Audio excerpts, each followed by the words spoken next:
Hey everyone, today I'm going to show you how to add a login page in Framer using a third-party authentication tool. So this is helpful when you want users to sign in before accessing members-only content on your website.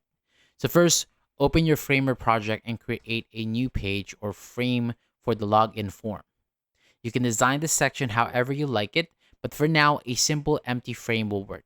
And once the frame is ready, open the Quick Actions menu by pressing Command and K on a Mac or Control and K on Windows. Then search for the Framer authentication plugin and then open it. Framer does not have a built-in system for creating a real user's authentication, so you need to connect to a third-party tool like a Framer auth. And when the plugin opens, you will see an option to create an account or continue as a guest. So for this video, let's simply select continue as guest. And after that, go to the setup section and choose the type of form that you want to add.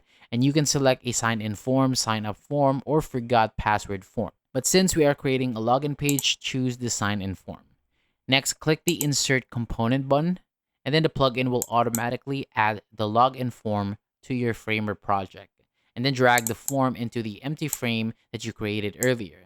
Then resize and position it properly, and you can also place it in the center of the page to keep the layout clean and easy to use. And once everything is set up, users can enter the email and password and click the sign in button, and then the form will connect with the Framer auth where user details and members only access can be managed. So that is all for today. Thank you so much for watching. For more videos like this, hit the subscribe button below and I'll see you on the next video.